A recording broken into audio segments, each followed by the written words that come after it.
Good morning, student. This is Kadir. Again, I am here to explain you figure of speech. कुछ बच्चों के बार बार message आ रहे थे, calls भी आई कि सर एक बार फिगर ऑफ स्पीच मुझे और एक्सप्लेन कर दी, क्योंकि अभी मैंने 9 और 10 ईयर्स 10 मंथ्स पहले इसको एक्सप्लेन किया हुआ था। आप लोगों ने उसको पसंद किया, लेकिन अब थोड़ा सा और नए तरीके से इसको हम एक्सप्लेन कर देते हैं, जिससे आपको हर एक चीज़ ईजी तरीके से समझ में आए। तो चलो बिना किसी और टॉपिक के यहाँ इस टॉपिक के बारे में लोग बात करें। टॉपिक का नाम है फिगर ऑफ स्पीच। एक्चुअल में फिगर ऑफ स्पीच होता क्या है, पहले मैं अपने खुद की एक डेफिनेशन बता दूं कि मेरे अकॉर्डिंग फिगर ऑफ स्पीच की डेफिनेशन क्या होती है। फिगर ऑफ स्पीच की मेरे अकॉर्डिंग डेफिनेशन है कि हम क्या करते हैं, ये हमारी लैंग्वेज को क्या करता है, प्यूरिफाई करता है। ठीक है, it beautifies the language of the people. जो हम लोग यूज़ करते हैं ना, लैंग्वेज भाषा यूज़ करते हैं, उसको खूबसूरत बनाता है। कभी आप लोगों ने देखा होगा कि अक्सर लोग एक दूसरे से मिलते हैं तो क्या कमेंट पास करते हैं, hi, how are you, you are looking good, you are looking okay, इस तरीके से बोलते हैं। यू आर लुकिंग डैशिंग भी बोल सकते हैं। तो अगर हम वहाँ थोड़ा सा और अच्छे तरीके से बोलते हैं कि वाह यार, तुम तो यार सलमान खान लग रहे हो, यार वो तो यार एकदम कटरीना कैफ लग रही है, या हम कहें कि यार वो तो फलाना फलाना लग रहे हैं।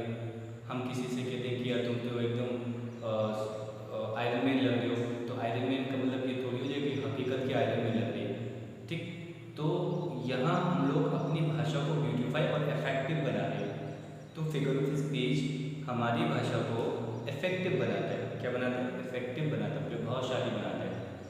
और फिगर ऑफ स्पीच का यूज़ हम लोग कई तरीके से यूज़ करते हैं। हम लोग सॉन्ग्स में भी यूज़ कर लेते हैं, ठीक है, या कभी हम लोग बहुत से गाने होते हैं, बहुत से टॉपिक होते हैं, बहुत से डायलॉग्स होते हैं जो कि फिगर ऑफ स्पीच के ऊपर डिपेंड होते हैं। इसमें कभी कोटेशंस भी आ जाते हैं, ठीक, कभी आपके बहुत इम्पॉर्टेंट टॉपिक भी आ जाते हैं जो हम लोग को डिस्कस करना होते हैं। और हमारे क्लास 12th में ये ज़्यादातर पोइट्री में दिए रहते हैं। 10th में भी पोइट्री आती है और 11th में भी पोइट्री आती है। तो जब ये पोइट्री में आते हैं तो हम लोग उनको पता नहीं कर पाते कि इनका यूज़ किस तरीके से करना है। तो यहाँ हम आपको पहला पार्ट पढ़ा रहे हैं और डे 1 समझ लीजिए आज है, और कल हम इसका दूसरा पार्ट पढ़ाएंगे। इसी तरीके से हम सारे पार्ट इसको कवर करेंगे। तो सबसे पहले हम लोग देख लेते हैं कि फिगर ऑफ स्पीच क्या है, उसके पार्ट कितने होते हैं, ठीक है, उस पर डिस्कशन करते हैं। पहले तो आप लोग सारे लोग स्क्रीनशॉट ले लीजिए, इसका ले लिया स्क्रीनशॉट। अब देखो थोड़ा सा हमने यह लिखा है, what is figure of speech. Figure of speech है क्या, ठीक। तो हमने यहाँ लिख दिया है, a figure of speech is a deviation from the ordinary use of words in order to increase their effectiveness. Figure of speech आपका, ठीक है, वो डेविएशन है, झुकाव है या कोई एक अंतर है, ठीक है। जब हम किसी से लैंग्वेज में बात करते हैं, अपनी भाषा में बात करते हैं, तो वो हमारी भाषा में क्या ला देता है, ठीक है, हमारी भाषा में इंक्रीज इफेक्टिवनेस। हमारी भाषा को क्या करता है, इफेक्टिवनेस हमारी भाषा में इंक्रीज कर देता है, बढ़ा देता है, हमारी भाषा को प्रभावशाली बना देता है। जनरली हम लोग बोल देते हैं, ठीक है, कभी कभी आप लोगों ने देखा होगा, कभी ऐसे वर्ड्स बोले जाते हैं कि जैसे सोने जैसे बाल, ठीक है, या चांदी जैसा बदन, इस तरीके से बात करें। या हम कहें कि खली जैसी बॉडी, या हम बात करें जॉन सीना टाइप की पर्सनैलिटी, तो हम क्या करते हैं, हम ये भी तो बोल सकते हैं तुम्हारी पर्सनैलिटी अच्छी है। हम ये क्यों बोले, तुम तो यार सलमान खान की तरह लगते हो। या हमने कहा यार तुम तो जॉन सीना हो, तुम तो खली हो, तुम तो अंडरटेकर हो। तो ये सब हम क्या करें, उनको उनकी भाषा को और इफेक्टिवनेस बना रहे हैं और बहुत ज़्यादा प्रभावशाली बना रहे हैं। इसीलिए हम लोग इनका फिगर ऑफ स्पीच का यूज़ करते हैं।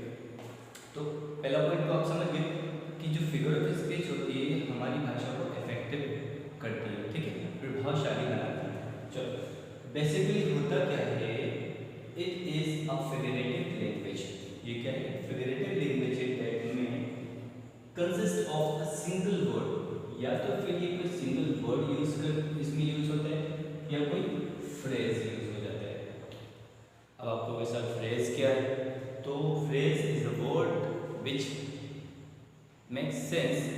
Complete sense, that's been called phrase. Phrase वो होता है जो इनकम्प्लीट सेंस निकालते हैं, उसको हम लोग फ्रेज बोलते हैं। हिंदी में इसको हम वाक्यांश बोलते हैं, यानी कि वाक्यों का अंश। ठीक, हमने कहा कि I was going to the market in the morning, I was going to the market in the morning. अब हम to the market in the morning अगर यूज़ करें तो इसमें क्या पता पूरा सेंटेंस कंप्लीट है नहीं है, बट सेंस जरूर निकाले कि सुबह में मार्केट जाते हैं। बट कौन जाता है, क्यों जाते हैं, ये तो सब कुछ नहीं दिया, तो इस चीज़ को हम लोग बोलते हैं फ्रेज, अधूरा सेंस। नंबर 1 हम बात करने जा रहे हैं सिंपली।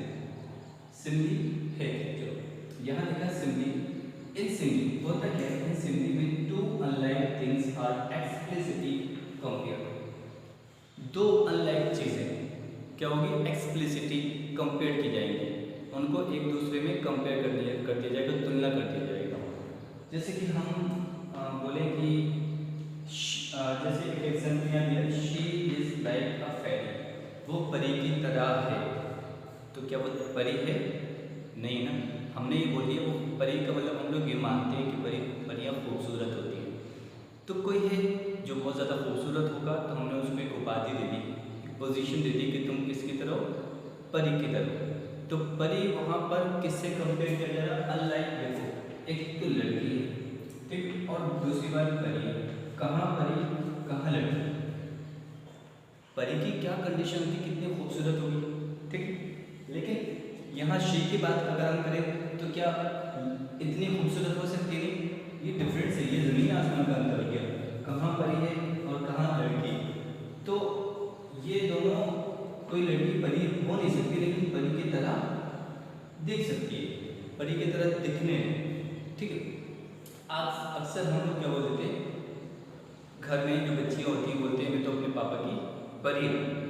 अब पापा की परी होने का मतलब ये थोड़ी तो आपके पंख निकल गए, जैसे कि हम लोग इमेजिनेशन करते, परियों के पंख होते हैं, उड़ जाते हैं, उनके हाथ में एक बैंड होता है, ठीक है, मैजिक बैंड होता है। तो अब हमारे हम लोग रियल में, मतलब लड़कियों में से रियल में तो ऐसा है नहीं कि उनके एकदम उन्होंने परी बोला, उनके पंख निकल आए और उनके हाथ में एकदम मैजिक बैंड आ गया और उन्होंने ऐसे घुमाया और वे जो उन्होंने बोला वो चेंज हो जाए, ऐसा तो होता नहीं। लेकिन हम लोग अपनी भाषा को इफेक्टिवनेस यानी कि प्रभावशाली बनाने के लिए इसका यूज़ करते हैं। कल के दिन कोई आप लोगों से भी बोल सकता है कि यार देखो you are like Rajpal Yadav, तो राजपाल यादव कॉमेडियन है, you are like Kapil Sharma, Kapil Sharma comedian है, ठीक। लेकिन अब कपिल शर्मा की कुछ आदत आ सकती है, आप वैसे तो नहीं है ना, ये छोटा सा टॉपिक है। चलो अब आप लोग ने समझ गए कि सिंधी क्या होता है। दूसरा पॉइंट आपने इसके एग्जाम्पल भी समझ लिए, ठीक। अब मैं आप लोग से बस इतना बोलूँगा कि आप सारे, ठीक है, इसके मुझे कमेंट में 5-5 एक्सरसाइज, 5-5 एक एग्जाम्पल दें इसमें। और एक चीज़ और देखिए, इसमें सबसे इजी तरीका होता है सिंधी को पहचानने का कि उसमें लाइक, एज और सो कभी कभी दे दिया जाता है। तो इन तीनों वर्ड के अकॉर्डिंग हम पहचान सकते हैं कि ये सिमली। हम कहें he is as stupid as you, तो वो इतना बेवकूफ़ है जितने तुम। तो यहाँ एज हो गया ना, कंपेयर किया जाए, यानी कि तुम्हें आपको उससे कंपेयर कर दिया गया। ही को किससे कंपेयर किया जाता है, यू से, तो हो गया ना explicitly between two unlike things. या कभी हम बोलें कि your father is like a Superman. अब सुपरमैन क्या है, नहीं ना, वो एक इमेजिनेशन है, अपनी भाषा को प्रभावशाली बनाने के लिए हमने बोल दिया लाइक कि आपके पापा ऐसे सुपरमैन की तरह है ना। तो ये हमारी क्या है, इफेक्टिवनेस है जो हमारी भाषा को खूबसूरत बनाता है, इसे बोलते हैं फिगर ऑफ स्पीच। दूसरी बात अगर हम बात करें कि सर फिगर ऑफ स्पीच के पार्ट कितने होते हैं, तो ये 100 से भी एबव होते हैं और आप लोग को इतने ज़्यादा याद करने की ज़रूरत ही नहीं है, ठीक है। 25 और 27 तक ही, इससे आगे आपके फिगर ऑफ स्पीच आपकी 12th में आएगी नहीं। 25 से लेकर 27 तक ही पार्ट आते हैं, तो हम आपको एक एक पार्ट हर रोज़ कवर करेंगे, तो आपके वो चैप्टर को पूरा आइए विदिन 1 मंथ कवर हो जाएगा, ठीक है। और भी वीडियोज़ अगर आप लोग को देखना है फिगर ऑफ स्पीच से रिलेटेड, तो कल हमें ज़रूर इसको आप लोग को ग्रुप में भेज देंगे मेटाफर। तो मेटाफर को भी डेफिनेशन एग्जाम्पल के साथ में आपको समझने की कोशिश बात यह है कि इसके मुझे दो एग्जाम्पल